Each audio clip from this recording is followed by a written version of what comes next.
मुंबईच्या घाटकोपर पूर्व भागात आज पाणी पुरवठा बंद असणार आहे। सकाळी 9 ते रात्री 9 असे 12 तास हा पाणी पुरवठा बंद असेल। आरवी मेहता मार्ग इथल्या जलवाहिनीच्या दुरुस्तीचे काम हाती घेण्यात आले आणि त्यामुळे पाणी पुरवठा बंद ठेवण्याचा निर्णय घेण्यात आलाय।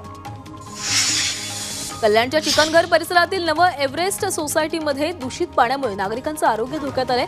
महापालिकेकडे तक्रार करूनही याकडे दुर्लक्ष होत असल्याचा आरोप नागरिकांनी केलाय। तर 2 दिवसात याकडे लक्ष न दिल्यास तीव्र आंदोलनाचा इशारा नागरिकांनी दिलाय। बदलापुरातील सोसायटीत जादूटोण्याचा प्रकार झालाय। सोसायटीतील घरासमोरील चप्पल आणि बुटांवर हळद आणि लिंबू तसंच मिरची आणि बिब्बा टाकल्याचा आरोप एका कुटुंबाने केलाय। महिला हळद टाकत असल्याचं सीसीटीव्ही फुटेजही पोलिसांमध्ये जमा केले आहेत। तर हा जादूटोण्याचा प्रकार नसल्याचा दावा पोलिसांनी केलाय। कोल्हापुरात एसटी बसमध्ये झुरळांचा सुळसुळाट पाहायला मिळालाय। प्रवाशांवर झुरळ अंगावर येत प्रवास करण्याची वेळ आलेली आहे। झुरळांच्या सुळसुळाटामुळे चालकांसह प्रवासी देखील हैराण झाले। गुहागर विजापूर मार्गाच्या अर्धवट कामावरून नागरिकांनी नाराजी व्यक्त केलेली आहे। मार्गावरील खड्ड्यांमुळे सतत होणाऱ्या अपघाताने स्थानिक नागरिक त्रस्त असल्यानं महामार्गावर यमदूताच्या नावानं बोर्ड लावण्यात आले।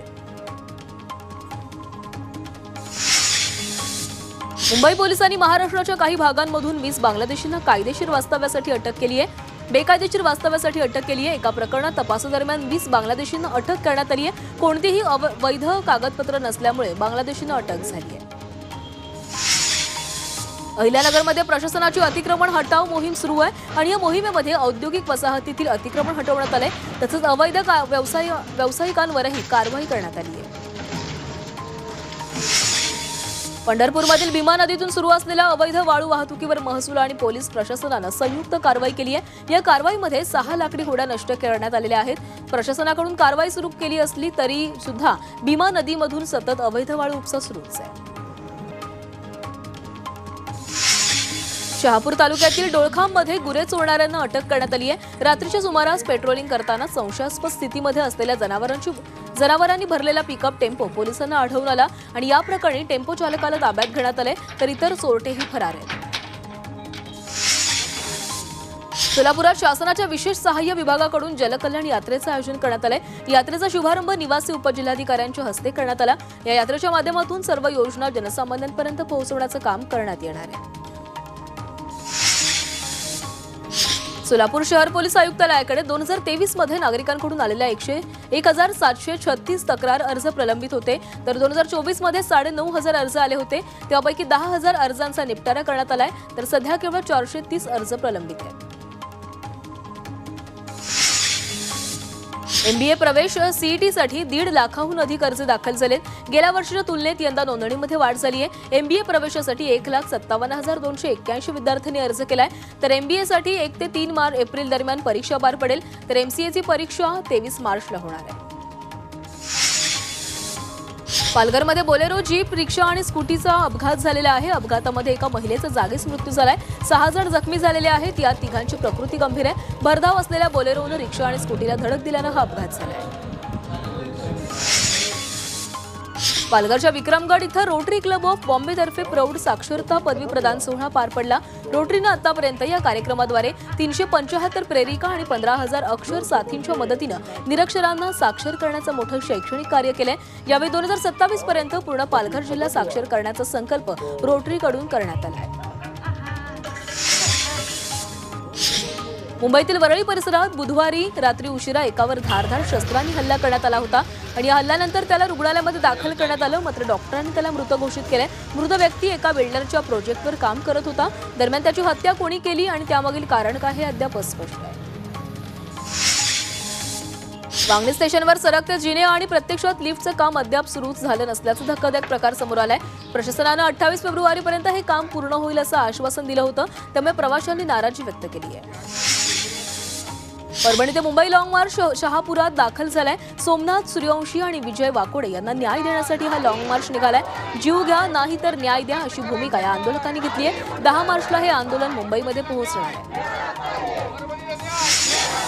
भिवंडी शहर स्वच्छतेच्या अनुषंगानं हॉटेल बार मालक संघटनेसोबत मनपा आयुक्तांची बैठक पार पडली आणि यामध्ये मोठ्या संख्येनं हॉटेल बार मालकांनी हजेरी लावली। यावेळी आयुक्तांनी स्वच्छतेच्या बाबतीत उपाययोजना करण्याचे मार्गदर्शन केले। मुंबईतील नागरिकांना रस्ते काँक्रिटीकरणाची माहिती QR कोडवरून मिळणार आहे। काम सुरू असलेल्या ठिकाणी माहिती फलक ठेवण्यात येणार आहे। त्यात QR कोड स्कॅन करण्याची सुविधा देखील पहिल्यांदाच उपलब्ध करून देण्यात येणार आहे। मुंबई हायकोर्टाने पोलीस प्रशासनाला फटकारले। दररोज सायबर गुन्ह्यांविषयी जनजागृती करणारे संदेश मोबाईलवर ऐकायला मिळतात, मात्र ऐन अडचणीच्या वेळी सायबर हेल्पलाईन नंबरवरून मदतच मिळणार नसेल तर या टोल फ्री नंबरचा उपयोग काय, अशा शब्दामध्ये न्यायालयाने सुनावलेलं आहे। मुंबईत रस्त्यांवरील वाहन हटाव मोहीम सुरू झालेली आहे। यावेळी वडाळा येथील अँटॉप हिल भागातील जवळपास 600 वाहनं ही उचलण्यात आलेली आहेत। त्यामुळे येथील वाहतूक सुरळीत झालेली आहे। शिवाय पादचाऱ्यांनाही फुटपाथवरून चालणं सोपं झालंय। मुंबईत 15,000हून अधिक HSRP नंबर प्लेट बसवण्यात आलेले आहेत। गुन्हे कमी करणं, रस्त्यावर धावणाऱ्या वाहनांची त्वरित ओळख पटवणं, यासाठी ही नंबर प्लेट बसवणं बंधनकारक करण्यात आलेलं आहे। ही नंबर प्लेट बसवण्यासाठी 55,000हून अधिक अर्ज दाखल झाले।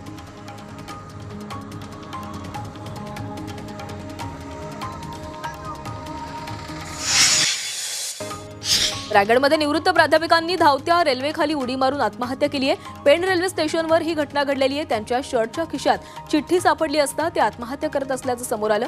अविनाश ओक असं आत्महत्या करणाऱ्यांचं नाव आहे। ते भाजप नेते किरीट सोमय्यांचे नातेवाईक असल्याची माहिती मिळते।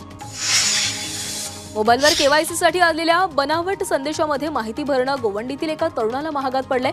बँक खात्याची माहिती भरताच त्यामधून 8 लाख रुपये गायब झालेत। या प्रकरणी तरुणाने देवनार पोलीस ठाण्यामध्ये तक्रार दाखल केली आहे। मालेगावच्या शिवशक्ती कॉलनीत 4 ठिकाणी घरफोडी झाली आहे। यामध्ये चोरट्यांनी 7 लाखांच्या मुद्देमालासह सोने चांदी देखील लंपास केली आहे। या परिसरातील 8 दिवसातील ही दुसरी मोठी चोरीची घटना आहे। त्यामुळे पोलीस प्रशासनानं तातडीनं उपाययोजना कराव्यात अशी मागणी स्थानिकांनी केली आहे। गडचिरोली पोलिसांनी 2 जहाल नक्षलवाद्यांना अटक केली आहे। पोलीस जवानाची हत्या आणि माजी पंचायत समिती सभापती सुखाराम मडावी यांच्या हत्येत हे दोघे नक्षलवादी सहभागी होते। हे दोघेही घातपात घडवण्याच्या उद्देशाने रेकीसाठी जंगल भागात फिरत असल्याचंही उघडकीस आलंय। सांगलीच्या कुपवाड भागात सख्या मामानं भाच्याच्या डोक्यात दगड घालून हत्या केली आहे। नात्यातील मुलीची छेड काढत असल्याच्या रागातून ही हत्या करण्यात आली। या प्रकरणी मामा संदीप सावंत आणि त्याचा मुलगा सौरभ सावंत या दोघांना पोलिसांनी अटक केली आहे। डोंबिवली मोठा गाव रेती बंदरावर तहसीलदारांनी कारवाई केली। यावेळी रेती साठवणूक करणारे 8 गुंड्या नष्ट करण्यात आल्या। तसंच खाडी किनारी साठवण्यात आलेल्या रेतीसाठी JCB मशीनच्या सहाय्याने खाडीपत्रातही ढकलण्यात आलेले आहेत। चंद्रपूरच्या मोरवामध्ये अवैध डिझेल आणि भंगार गोदामाला भीषण आग लागली। घटनास्थळी अग्निशमन दल दाखल होऊन आग आटोक्यात आणण्यात आली। मात्र या अवैध गोदाम कोणाच्या मालकीचं आहे याबाबत पोलीस तपास करतात। श्री विठ्ठल रुक्मिणीच्या दर्शन रांगे शेजारील धर्मशाळेला भीषण आग लागली आहे। आगीत धर्मशाळेमधील गाद्या सतरंजा जळून खाक झाल्यात। आगी शॉर्ट सर्किटमुळे लागल्याची प्राथमिक माहिती मिळते आणि या सुदैवानं कोणतीही जीवितहानी झाली नाहीये। मुंबई नाशिक महामार्गालगत 8 गावांमधील जंगलाला भीषण आग लागली। अग्निशमन दलाच्या मदतीने आगीवर नियंत्रण मिळवण्यात यश आलंय। मात्र आगीमध्ये मोठ्या प्रमाणात वनसंपत्तीचं नुकसान झालंय। साताराच्या आनेवाडी टोलनाक्याजवळ एका खासगी बसला भीषण आग लागली। या आगीमध्ये कुठलीही जीवितहानी झाली नसून बसचं मोठं नुकसान झालंय। मुंबईवरून बंगळुरूच्या दिशेने जाणाऱ्या बसला आनेवाडी टोलनाक्याजवळ आग लागली। रायगडमध्ये गोठ्याला लागलेल्या आगीमध्ये 1 गाय आणि 2 वासरांचा होरपळून मृत्यू झालाय। रायगडच्या पोलादपूर तालुक्यातील वाकण खबेश्वरवाडी इथली ही दुर्घटना आहे। या जनावरांसह पेंढाही जळून खाक झालाय। नवी मुंबईच्या वाशीमध्ये शिवसेना शिंदे पक्षातर्फे निषेध आंदोलन करण्यात आलं। संतोष देशमुख यांच्या मारेकऱ्यांना लवकरात लवकर फाशीची शिक्षा द्यावी, तसंच मागणी पूर्ण न झाल्यास अधिक तीव्र आंदोलन करण्याचा इशारा या आंदोलनकर्त्यांनी दिलाय। महाराष्ट्र या ठिकाणी त्याचा निषेध करतो। माळशिरसच्या अकलूजमध्ये मराठा क्रांती मोर्चानं निषेध आंदोलन केलंय। सरपंच संतोष देशमुख हत्या प्रकरणातील सर्व आरोपींना फाशी द्यावी, तसंच यामध्ये धनंजय मुंडेंना सह आरोपी करावे या मागणीसाठी हे आंदोलन करण्यात आलं। अहिल्यानगरच्या जामखेडामध्ये नागरिकांनी संतोष देशमुख यांच्या हत्येप्रकरणी निषेध मोर्चा काढलाय। देशमुखांची हत्या करणाऱ्या आरोपींना फाशीची शिक्षा द्यावी, तसंच धनंजय मुंडे यांना सह आरोपी करावं अशी मागणी यावेळी करण्यात आली। अकोल्यामध्ये शिंदेंच्या शिवसेनेतर्फे आंदोलन करण्यात आलेलं आहे। वाल्मी कराड आणि त्यांच्या साथीदारांना फाशीची शिक्षा मिळावी या मागणीसाठी हे आंदोलन केलं गेलं। यावेळी कार्यकर्त्यांनी वाल्मी कराडच्या प्रतिकात्मक पुतळ्याला फाशी दिली। उत्तर प्रदेशच्या मुझफ्फरनगरचे नाव बदलण्याची मागणी करण्यात आलेली आहे. भाजपचे नेते मोहित बेनीवाल यांनी विधान परिषदेमध्ये ही मागणी केली. मुझफ्फरनगरचं नाव बदलून लक्ष्मीनगर करण्याची मागणी त्यांनी केली.